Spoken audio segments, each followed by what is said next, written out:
Para saudara dan saudari yang Tuhan cintai, selamat pagi dan selamat bertemu lagi dalam Renungan Harian edisi hari Jumat tanggal 28 Agustus 2020. Hari ini gereja merayakan peringatan wajib Santo Agustinus, seorang uskup dan pujangga gereja. Mengawali hari yang baru ini, kita hendak mendengar dan merenungkan sabda Tuhan. Marilah sebelum kita mendengar dan merenungkan sabda Tuhan, kita berdoa. Dalam nama Bapa dan Putra dan Roh Kudus. Amin. Allah Bapa, cahaya kebenaran sejati, baharuilah kiranya di dalam gerejamu semangat yang kau curahkan dalam diri Santo Agustinus. Semoga kami merindukan Dikau, sumber kebijaksanaan sejati, dan mencari Engkau, asal segala cinta ilahi. Bersabdalah ya Tuhan, kami siap untuk mendengarkan. Terpujilah Engkau Bapa, Putra, dan Roh Kudus, kini dan sepanjang segala masa. Amin. Para saudara dan saudari yang Tuhan cintai, sabda Tuhan yang hendak kita dengar dan renungkan bersama untuk mengawali hari yang baru ini, sekaligus pada peringatan wajib Santo Agustinus, diambil dari Injil Matius pasal 25 ayat 1 sampai 13. Tuhan sertamu. Inilah Injil Tuhan kita Yesus Kristus menurut Santo Matius. Pada suatu hari, Yesus mengucapkan perumpamaan ini kepada murid-muridnya. Hal kerajaan surga itu seumpama 10 gadis yang mengambil pelitanya dan pergi menyongsong pengantin. 5 di antaranya bodoh dan 5 bijaksana. Yang bodoh membawa pelita tetapi tidak membawa minyak. Sedangkan yang bijaksana selain pelita juga membawa minyak dalam buli-bulinya. Tetapi karena pengantin itu lama tidak datang-datang, mengantuklah mereka semua, lalu tertidur. Tengah malam terdengarlah suara berseru, "Pengantin datang, songsonglah dia." Gadis-gadis itu pun bangun semuanya, lalu membereskan pelita mereka. Yang bodoh berkata kepada yang bijaksana, "Berilah kami minyakmu sedikit, sebab pelita kami mau padam."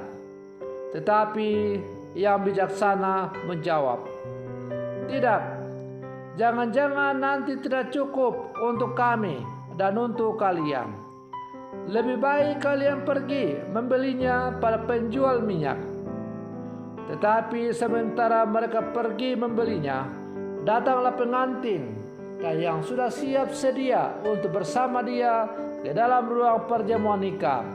Lalu pintu ditutup. Kemudian datanglah juga gadis-gadis lain itu dan berkata, "Tuan, Tuan, bukakan kami pintu." Tetapi Tuhan itu menjawab, "Sungguh, aku berkata kepadamu, aku tidak mengenal kalian. Karena itu, berjaga-jagalah, sebab kalian tidak tahu akan hari maupun saatnya." Demikianlah Injil Tuhan. Para saudara dan saudari yang Tuhan cintai, banyak orang berpikir bahwa menjadi orang kudus atau menjadi kudus itu sulit, atau kekudusan itu hanya milik rohaniawati saja, atau orang yang menanggapi panggilan Tuhan secara khusus, atau hanya milik kaum berjubah saja. Padahal semua orang dipanggil Tuhan untuk menjadi kudus. Karena panggilan menjadi orang-orang Katolik adalah dipanggil untuk menjadi kudus di dalam Tuhan. Maka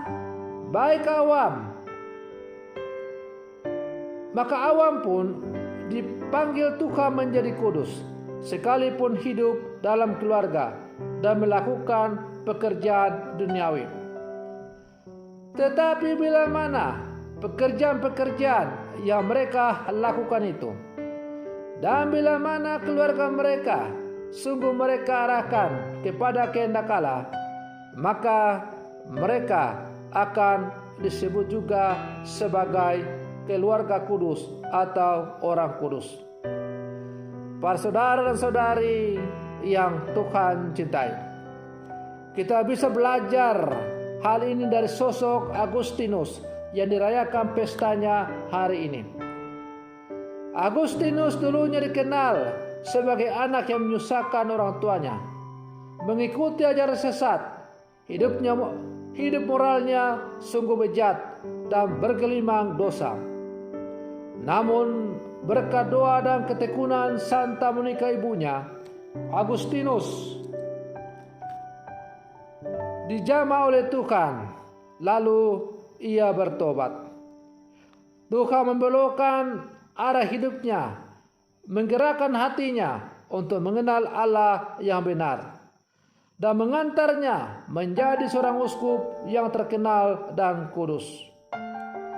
Para saudara dan saudari yang Tuhan cintai, melalui bacaan Injil yang dipendengarkan oleh gereja kepada kita, untuk kita renungkan pada peringatan pesta Santo Agustinus ini, kita diajak untuk bijaksana dalam hidup ini. Kita diberikan contoh perumpamaan tentang 10 gadis, 5 bijaksana dan 5 bodoh. Sebagai orang-orang beriman, hendaklah kita mencontoh teladan dari 5 gadis yang bijaksana itu, yang selalu siap sedia, berjaga-jaga, mempersiapkan dirinya dengan sepenuh hati untuk selalu menyongsong kedatangan Sang Juru Selamat. Kapan Sang Juru Selamat itu datang, tidak ada satupun yang tahu. Satu-satunya yang bisa kita buat adalah supaya kita selalu berjaga dan berwaspada dalam kehidupan kita. Cara kita berwaspada, berjaga-jaga adalah selalu menyalakan pelita iman kita. Tetapi pelita iman kita itu apabila kita tidak asa, maka lama-lama pelita iman itu bisa akan mati.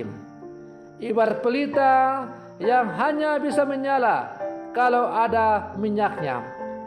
Maka demikian pula lah halnya, supaya pelita iman kita semakin bertumbuh dan berkembang, semakin tajam untuk menangkap setiap kehadiran Tuhan dalam seluruh kehidupan kita, maka mata iman kita atau pelita iman kita haruslah terus-menerus kita asah dan pertajam. Nah, minyak untuk membuat supaya pelita iman kita tetap bernyala adalah dengan melakukan segala sesuatu yang diajarkan oleh Tuhan kepada kita. Kalau kita sungguh melakukan dalam seluruh kehidupan kita apa yang dikehendaki oleh Allah, maka yakin dan percayalah, pelita iman kita tidak akan pernah kehabisan minyak, tetapi dia akan terus bernyala karena ditopang oleh minyak melalui perbuatan-perbuatan kita yang dikehendaki oleh Allah. Seperti kata-kata Yesus sendiri, bukan setiap orang yang berseru-seru, Tuhan, Tuhan, itulah yang masuk kerajaan surga. Tetapi mereka yang masuk kerajaan surga adalah mereka yang melakukan perintah-perintah Bapakku. Atau kata Rasul Yakobus, tunjukkanlah kepadaku perbuatanmu tanpa imanmu tanpa perbuatan, dan aku akan menunjukkan kepadamu imanku dengan perbuatan. Iman tanpa perbuatan adalah iman yang mati. Para saudara dan saudari yang Tuhan cintai, setelah Santo Agustinus bertobat, maka imannya yang baru tumbuh itu tidak dibiarkan begitu saja. Ia terus berjuang mengasah supaya imannya semakin bertumbuh dan berkembang. Dan itu dibuktikan dengan ia menjadi seorang uskup yang sangat terkenal di dalam gereja. Bahkan ia kemudian juga menjadi seorang pujangga gereja yang memiliki ajaran-ajaran yang sampai saat ini masih dipegang dengan teguh di dalam gereja Katolik. Para saudara dan saudari yang Tuhan cintai, hendaklah kita bijaksana untuk menjalani kehidupan kita sehari-hari dengan selalu berpedoman pada terang firman Tuhan. Biarlah firman Tuhan atau sabda Tuhan selalu menerangi setiap perjalanan hidup kita, supaya kita dapat memilah mana yang baik dan mana yang tidak baik, mana yang dikehendaki oleh Allah dan mana yang tidak dikehendaki oleh Allah. Semoga contoh teladan hidup Santo Agustinus semakin menjiwai seluruh kehidupan kita sebagai murid-murid Yesus yang hidup di zaman sekarang. Selamat pagi, Tuhan Yesus memberkati.